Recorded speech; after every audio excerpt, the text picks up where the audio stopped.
तो शुरू करते हैं हमारे चैनल की पहली वीडियो। तो इस वीडियो के अंदर हम सबसे पहले जानेंगे what is market, types of analysis, what is a technical analysis, trends in the market, what are the indicators, support and resistance क्या होता है, और फाइनल नोट पे हम कुछ केस स्टडी देखेंगे, कुछ एग्जाम्पल देखेंगे जो कि मैंने आपको इस कोर्स के अंदर सिखाए हैं। तो शुरू करते हैं। सबसे पहला क्वेश्चन आता है व्हाट इज़ मार्केट।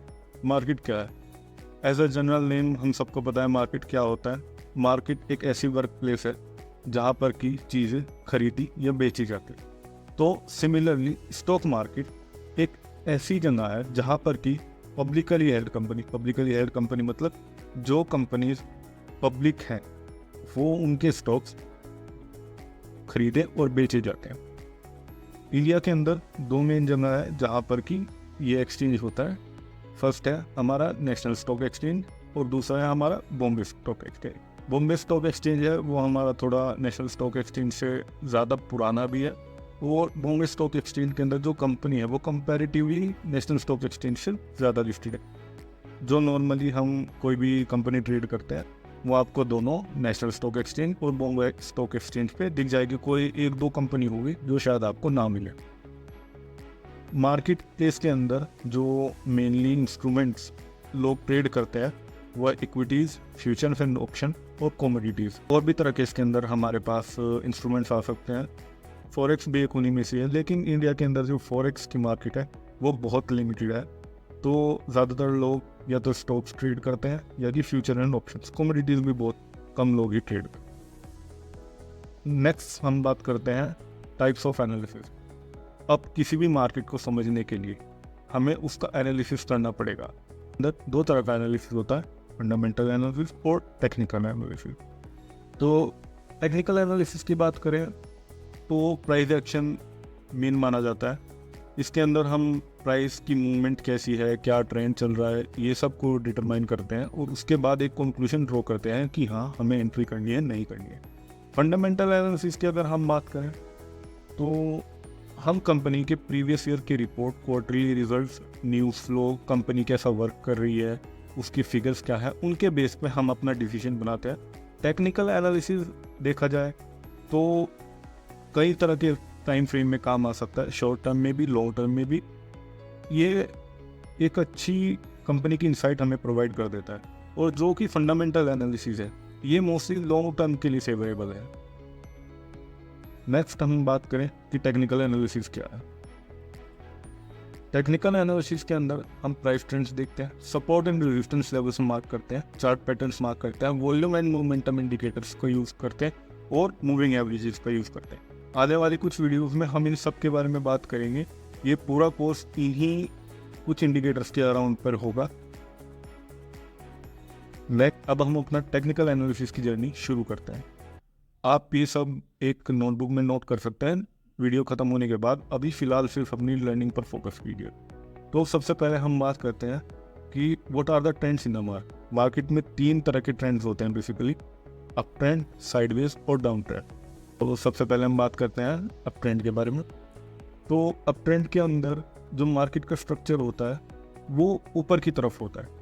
जैसे कि अगर हम इस चार्ट के अंदर देखें तो जो मार्केट की कैंडल्स है वो ऊपर की तरफ बढ़ रही हैं और एक हायर हाई का स्ट्रक्चर बना रही है और साथ ही एक हायर लो का भी स्ट्रक्चर बना रही है। जैसे कि पॉइंट ए से बी तक ये जो स्ट्रक्चर है ये हायर हाई है यहाँ तक और यहाँ से हायर लो है। फिर उसके बाद मार्केट और ऊपर बढ़ेगा, फिर वो point B to point C जाएगा, ये एक और हायर हाई का स्ट्रक्चर होगा, फिर एक हायर लो का स्ट्रक्चर बनाएगा और ये सी से डी तक आएगा, फिर एक और हायर हाई का स्ट्रक्चर बनेगा, फिर एक हायर। ये कब तक चलेगा कोई नहीं बता सकता। मोस्ट प्रोबेबली जो डिफरेंट इंडिकेटर्स हमारे पास अवेलेबल है उन्हें हम यूज़ करके किसी हद तक प्रिडिक्ट कर सकते हैं, लेकिन पूरी तरह कोई भी नहीं बता सकता कि कब तक कोई मार्केट अप ट्रेंड में चलेगा। तो अगर हम बात करें इसके कैरेक्टरिस्टिक क्या होता है, मूविंग एवरेज जब भी हमारा नीचे हो प्राइस से, कि मतलब हमारा प्राइस है वो ऊपर ट्रेंड कर रहा है और जो हमारा मूविंग एवरेज है 50 डेज मूविंग एवरेज वो हमेशा नीचे है प्राइस से। वॉल्यूम बढ़ रही है ट्रेंड की तरफ, मतलब कि जैसे जैसे हमारा ट्रेंड बढ़ रहा है, जैसे आप यहाँ देख सकते हैं, ये पॉइंट ए तक आया, हमारी वॉल्यूम ये स्पाइक हुई यहाँ से यहाँ तक, फिर हमारा बी तक आया तो वॉल्यूम लो रही लोअर लो स्ट्रक्चर में, क्योंकि ये एक अप ट्रेंड है। फिर जब ये ऊपर की तरफ बढ़ना शुरू हुआ, हमारी वॉल्यूम फिर से स्पाइक करी, नीचे की तरफ आना शुरू हुआ, फिर से हमारी वॉल्यूम। तो ये इसके कुछ कैरेक्टरिस्टिक है। एक इंडिकेटर से आप और पता लगा सकते हैं RSI, रिलेटिव स्ट्रेंथ इंडेक्स। अगर 50 से ऊपर की ओर जा रहा है तो इसका मतलब जो मार्केट है वो स्ट्रॉन्ग अप ट्रेंड के अंदर है, और 70 से ऊपर चला जाता है तो बहुत ज़्यादा स्ट्रॉन्ग अप ट्रेंड के अंदर है। तो हम नेक्स्ट ट्रेंड की बात करें तो वो है साइडवेज मार्केट। तो साइडवेज मार्केट में क्या होता है कि एक बहुत कन्फाइंड रेंज होती है। रेंज क्या होती है वो मैं आपको बताऊंगा आगे चल के, जब आप सपोर्ट एंड रेजिस्टेंस का टॉपिक पढ़ेंगे तो आप समझ जाएंगे कि मैं किस बारे में बात कर रहा हूँ। रेंज मतलब एक कम्पैक्ट जगह, थोड़ी सी बिल्कुल, तो उसके अंदर ही प्राइस ट्रेंड करता है, अप डाउन अप डाउन। उसके अलावा प्राइस को बहुत डिफिकल्टी होती है कोई नया वैल्यू ढूंढने में। फॉर एग्जांपल आप यहाँ देख सकते हैं, प्राइस यहाँ से डाउन ट्रेंड में आया, नीचे की साइड अप गया, यहाँ पर पॉज लिया, फिर नीचे आया, लेकिन ये जो पिछले वाला स्ट्रक्चर था इसके अराउंड ही रहा, इसी रेंज में रहा, फिर इससे अप गया, ऊपर वाले स्ट्रक्चर को भी नहीं ब्रेक कर पाया, नीचे वाले स्ट्रक्चर को भी नहीं ब्रेक कर पाया, तो ये एक रेंज कहलाएगी। इसके अंदर जो मूविंग एवरेज होगा वो मोस्टली फ्लैटन चलेगा या नीचे की तरफ चलेगा। वॉल्यूम्स ऐसी कुछ नहीं खास नहीं होंगी इस ट्रेंड के अंदर, और मोस्टली जो ट्रेडर्स होते हैं वो इस ट्रेंड के अंदर ट्रेड करना अवॉइड करते हैं। और जैसे कि फिर आप नीचे देख सकते हैं, ये एक शॉर्ट टर्म डाउन ट्रेंड आप कह सकते हैं, क्योंकि यहाँ पे मार्केट ने एक ब्रेक दिया और ब्रेक देने के बाद अपना नया वैल्यू एरिया उसने ढूंढा। यहाँ पर फिर से मार्केट ने एक रेंज बनाई, यहाँ से इस पॉइंट तक, फिर इस पॉइंट तक, और इस किसी भी पॉइंट को ब्रेक नहीं कर पाया, ना कि ऐसा ही कोई वॉल्यूम मिली। देख सकते हैं यहाँ पर जो 50 डेज मूविंग एवरेज है वो भी फ्लैट ट्रेंड कर रहा है। तो इसके साथ साइडवेज मार्केट खत्म होता है। हम नेक्स्ट मार्केट की बात करें तो वो है एक डाउन ट्रेंड। तो डाउन ट्रेंड सिमिलरली जैसे हमारा अप ट्रेंड था, ये उसका बिल्कुल एग्जैक्ट अपोजिट होगा। जैसे कि अप ट्रेंड के अंदर तो मार्केट हायर हाई नया वैल्यू ढूंढ रहा था, इसके अंदर मार्केट नीचे की तरफ जाएगा। बहुत सारे रीजन होते हैं, न्यूज़ फ्लो की वजह से कभी कभी ऐसा हो जाता है। अडानी पोर्ट्स के साथ ऐसा हुआ था, जब हिंडनबर्ग रिपोर्ट आई थी तो मार्केट डाउन ट्रेंड में चला गया था थोड़े टाइम के लिए। तो अगर हम बात करें तो बाय डेफिनेशन डाउन ट्रेंड क्या होगा? Down trend describe the movement of stock towards a lower price from it previous state. मतलब कि मार्केट पहले एक हाई पे था, उसने उस हाई को ब्रोक करके एक नया नीचे की तरफ आया, लोअर वैल्यू ढूंढी, फिर एक लोअर हाई बनाया, फिर एक लोअर लो।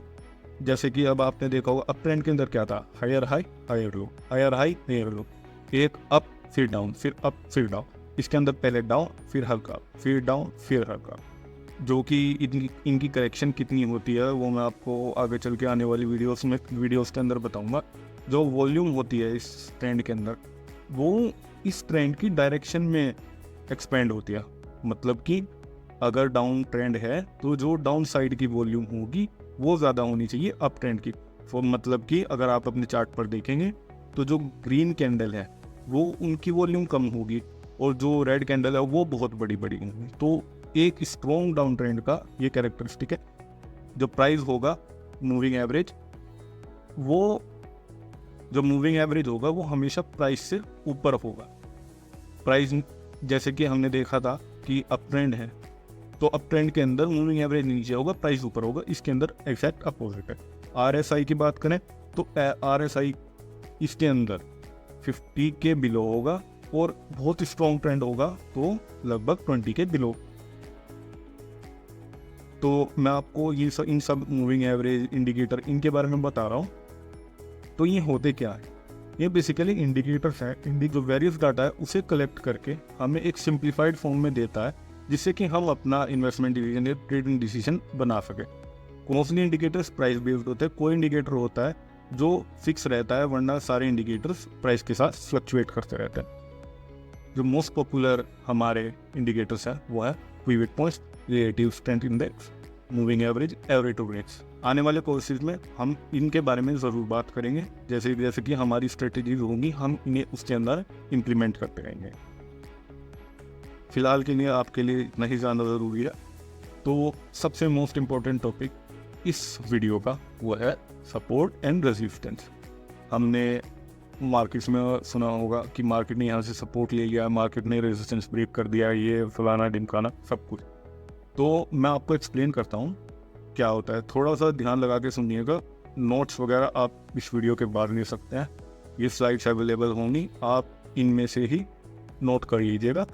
अब फिलहाल के लिए हम देखते हैं सपोर्ट होता क्या है और रेजिस्टेंस क्या होता है। तो फॉर एग्जांपल हमारे पास सामने ये स्लाइड है। तो मार्केट अप ट्रेंड में था, मार्केट एक जगह आके रुक गया, उससे ऊपर नहीं बढ़ा, तो वो जोन हमारा कहलाएगा रेजिस्टेंस। वो एरिया जहाँ से मार्केट और ऊपर नहीं गया उसे मार्क कर लीजिए। फिर अब मार्केट नीचे आना शुरू हुआ, मार्केट ने एक प्राइस लेवल ढूंढा जिससे नीचे वो नहीं जा रहा और वहाँ से फिर उठना शुरू कर दिया, तो उस जगह को मार्क करके हम कहेंगे सपोर्ट। ये हमारा रेजिस्टेंस हो गया ए पॉइंट और ये हमारा सपोर्ट हो गया बी पॉइंट। अब मार्केट फिर कंटिन्यू हुआ, मार्केट कंटिन्यू होता गया। अब मार्केट ने सी पॉइंट पर आके ये जो अपर लेवल था ए, इसे ब्रेक कर दिया, इसे रेजिस्टेंस ब्रेक होना कहते हैं। ठीक है, अब मार्केट फिर से एक नए वैल्यू एरिया की तरफ चला गया। वैल्यू एरिया का मतलब हुआ कि नया प्राइस ढूंढ रहा है मार्केट। अब वैल्यू क्या है उस प्राइस, उस स्टॉक की, उस लेवल पे। तो मार्केट ये डी पॉइंट तक गया, मार्केट फिर से इसके आगे बढ़ना बंद कर दिया। तो अब ये जो हमारा है ये डी पॉइंट, ये हो गया हमारा, क्या हो गया, हाँ, रेजिस्टेंस पॉइंट। और यहाँ से मार्केट ने नीचे की तरफ आना शुरू कर दिया। अब एक बात आपको ध्यान रखनी है कि जब भी मार्केट अपना रेजिस्टेंस ब्रेक करेगा तो जो रेजिस्टेंस उसने ब्रेक किया है वो ऑटोमेटिक सपोर्ट में कन्वर्ट हो जाएगा। मोस्ट प्रोबेबल चांस है कि मार्केट उस एरिया पे आके फिर से रुकेगा अगर मार्केट ने वहाँ से ब्रेक दिया है। जैसे कि यहाँ से आप देख सकते हैं, ये पहले हमारा इस ट्रेंड के अंदर यहाँ पे सब रेजिस्टेंस था, मार्केट ने इसे ब्रेक किया, एक नया वैल्यू ढूंढा, हमारा नया रेजिस्टेंस ये बनाया, क्योंकि यहाँ से ये देखिए इस जगह से मार्केट ने नीचे आना शुरू कर दिया, यहाँ से मार्केट ने फिर से नीचे आना शुरू कर आया नीचे। ई पॉइंट ये देखिए, ये बिल्कुल सेम सिमिलर लाइन है, मैंने कलर के ताकि कलर से आपको समझ आ पाए इसलिए कलर चेंज किया, लेकिन सेम लाइन है। तो देखिए यहाँ से मार्केट ने फिर से ऊपर की तरफ जाना शुरू कर दिया, तो मार्केट ने एक तरीके से यहाँ से सपोर्ट लिया। जैसे ये नेम सजेस्ट कर रहे हैं बिल्कुल वैसा ही इनका नेचर है। रेजिस्टेंस का क्या मतलब हुआ, रोकना, तो ये मार्केट को ऊपर जाने से रोक रहा है। ठीक है, और जैसे कि सपोर्ट मतलब किसी चीज़ को सहारा देना, मतलब जैसे गिरते हुए किसी भी प्राइस को सपोर्ट मिला और वो वहाँ रुक गया, फिर ये नीचे आगे यहाँ से बढ़ेगा और यहाँ पे फिर से अपना ट्रेंड कंटिन्यू करेगा अगर अप ट्रेंड के अंदर है। और जैसे कि आप यहाँ से देख सकते हैं ये भी एक रेजिस्टेंस एरिया बन जाएगा और ये फिर से सपोर्ट बन जाएगा, जो हमारा ये वाला पॉइंट। तो आशा करता हूँ कि आपको इतनी बात समझ आ गई होगी। अब हम थोड़ी सी केस स्टडी देखेंगे इसके बारे में। मैं आपको सपोर्ट एंड रेजिस्टेंस मार्क करना सिखाता हूँ। तो सबसे पहले हम कोई भी स्टॉक ले लेते हैं, जैसे कि जोमेटो।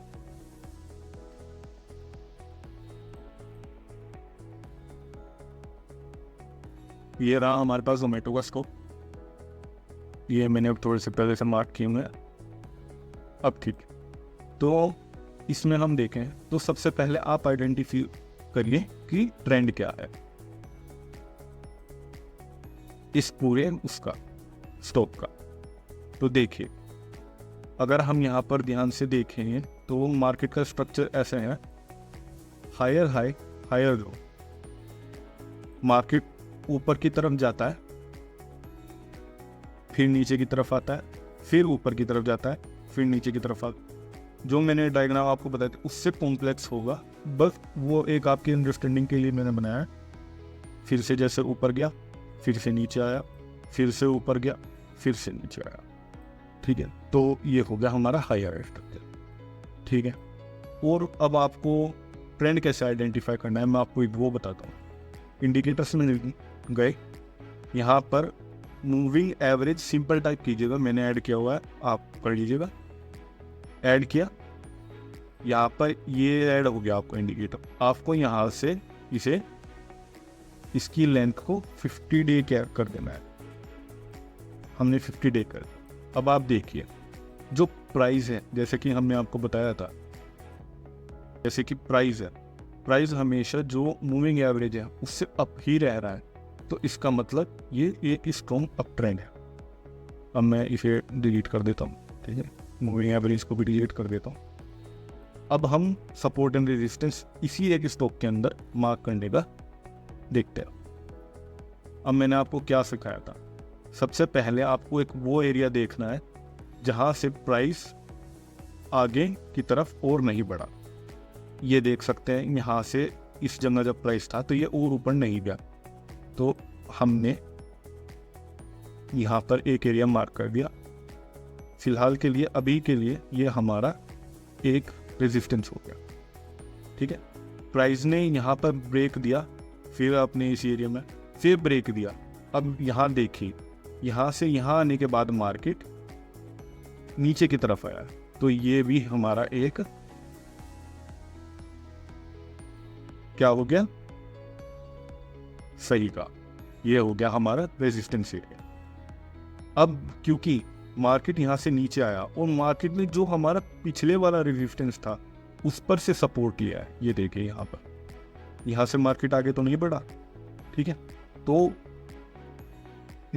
यहाँ देखिए, ये यहाँ से मार्केट नीचे तो नहीं गिरा, फिर और इससे ऊपर ही बढ़ा है, ठीक है। तो ये हमारा यहाँ पर हो गया रेजिस्टेंस, फिर मार्केट और ऊपर गया, यहाँ पर ये हो गया हमारा नेक्स्ट रेजिस्टेंस एरिया। मार्केट यहाँ से फिर नीचे की तरफ आया, आप यहाँ पर इस स्टॉक को खरीद सकते थे और इसे इस जगह तक या और आगे तक, आपकी ट्रेडिंग स्टाइल के ऊपर डिपेंड करेगा, जो कि मैं आपको आगे चल के सुनाऊंगा कि कहाँ तक ट्रेड करना है। तो यहाँ से लगभग 10-20 पॉइंट्स का इसने अपसाइड मूव दिया, फिर अपसाइड मूव देने के बाद ये यहाँ रुका और फिर ऊपर की तरफ गया और एक नया रेजिस्टेंस जोन बना। जो रेजिस्टेंस जोन था वो अब सपोर्ट बन जाएगा। जैसे अगर ये रेजिस्टेंस जोन है हमारा पहला, तो ये सपोर्ट है, ये रेजिस्टेंस जोन है तो हमारा ये सपोर्ट है, ये रेजिस्टेंस जोन है तो हमारा ये सपोर्ट है। इसकी वैलिडिटी एज अ रेजिस्टेंस ख़त्म होती जाएगी, जबकि हमारा नया रेजिस्टेंस बनेगा, जो हमारा पुराने वाला रेजिस्टेंस था वो हमारा सपोर्ट बनता जाएगा। एक और हम स्टॉक का एग्जांपल देख लेते हैं, टाटा मोटर। तो टाटा मोटर्स एक, जैसे कि यहाँ पर देख सकते हैं, स्ट्रॉन्ग अप ट्रेंड के अंदर है, higher high higher low, higher high higher low, higher high higher low, इस तरह चला। यहाँ पर थोड़ा सा कंसोलिडेशन हुआ, कंसोलिडेशन कैसे आइडेंटिफाई करते हैं वो भी मैं आपको आगे चल के तो इसके अंदर हम ट्रेंड मार्क करेंगे। सबसे पहले अगर मार्केट का स्ट्रक्चर देखें तो higher high higher low, higher high higher low, फिर से हायर हाई। अब यहाँ से मार्केट ने कोई स्ट्रक्चर बनाना बंद कर दिया, ये हो गया हमारा साइडवेज मार्केट। फिर से मार्केट कंटिन्यू हुआ, higher high higher high higher high higher high higher high higher high, ठीक है। तो ये हमारा अप ट्रेंड था। फिर बीच में थोड़ा सा हमारा डिस्ट्रीब्यूशन फेस आया, डिस्ट्रीब्यूशन कह लीजिए आप, साइडवेज कह लीजिए, दोनों एक ही बात होंगी। फिर उसके बाद फिर से मार्केट एक अप ट्रेंड के अंदर आ गई। अगर हम इसमें सपोर्ट एंड रेजिस्टेंस मार्क करें तो कुछ ऐसे होगा, यहाँ पर जाइएगा और ये रेक्टेंगल्स है, ठीक है। कभी भी एक पर्टिकुलर लाइन को सपोर्ट या रेजिस्टेंस मार्क नहीं कीजिएगा, सपोर्ट एंड रेजिस्टेंस को हमेशा एक रेंज के थ्रू मार्क कीजिएगा। रेंज मतलब आपको ऐसे नहीं करना है कि जैसे ये स्टॉक है तो आपने यहाँ पर 600 पर एक लाइन मार्क कर दी और इसे आपने कह दिया कि ये हमारा सपोर्ट है या फिर हमारा रेजिस्टेंस है। आपको जैसे 600 हो गया तो 600 से लेके 5-10 रुपये के गैप के अंदर अगर आप हम डेली टाइम फ्रेम पे चार्ट को देख रहे हैं तो इतना मार्क करना है। तो इसके बाद आपको करना क्या है, हम मार्क करेंगे सबसे पहले। तो अब हम मार्क करते हैं हमारे सपोर्ट और रेजिस्टेंस। तो पहला रेजिस्टेंस हमारा ये हो गया, दूसरा रेजिस्टेंस हमारा ये हो गया, देखिए यहाँ से प्राइस आगे नहीं बढ़ा है और फिर ऊपर। तीसरा हमारा यहाँ पर हो गया। अब क्योंकि देखिए यहाँ पर मैं आपको ये बात सिखा रहा था, आपको कभी भी एक लेवल मार्क नहीं करना है, आपको हमेशा एक रेंज मार्क करनी है। अब यहाँ से देखिए, यहाँ से प्राइस आगे नहीं बढ़ा है इस जगह से, तो हमारा एक सपोर्ट रीजन ये हो गया। अब देखिए जैसे मैंने आपको साइडवेज मार्केट सिखाया था, प्राइस यहाँ पर आया, रुका, फिर नीचे गया, फिर यहाँ पर रुका, फिर ऊपर गया, फिर नीचे रुका, प्राइस ने नया एरिया कोई नहीं ढूंढा, मतलब प्राइस एक कन्फाइंड रेंज के अंदर चलता रहा, फिर अप फिर रुका, फिर उसी जगह आया, फिर मार्केट ने इवेंचुअली यहाँ पर ब्रेक दिया, लेकिन ये सेटअप फेल हुआ यहाँ पर। फिर यहाँ से मार्केट ने अपना ट्रेंड को बढ़ाया आगे और कंटिन्यू किया अप ट्रेंड के अंदर, और यहाँ तक अब तक ये अप ट्रेंड के अंदर है। तो मैं आपको एक एक्सरसाइज देना चाहूँगा जो कि आप प्रैक्टिस कर सकते हैं। आप कोई भी एक स्टॉक उठाइएगा, नॉर्मली उसमें ये ट्रेंड मार्क कीजिएगा, अप ट्रेंड, डाउन ट्रेंड और साइडवेज। आपको तीनों तरह के स्टॉक मिल जाएंगे, इन्हें आइडेंटिफाई कीजिए और सपोर्ट एंड रेजिस्टेंस मार्क कीजिए। हमारी जो वीडियो होगी वो प्रोबेबली आपको इस आने वाले वेडनेसडे देखने को मिलेगी, जिसमें कि हम थोड़े एडवांस में सपोर्ट एंड रेजिस्टेंस मार्क करना सीखेंगे और ट्रेंड आइडेंटिफाई करना सीखेंगे। तब तक के लिए आप इस चीज़ को प्रैक्टिस कीजिए, और आपको वीडियो पसंद आई हो तो लाइक कीजिएगा, शेयर कीजिएगा और सब्सक्राइब कीजिएगा। आपसे नई वीडियो में मिलते हैं। धन्यवाद।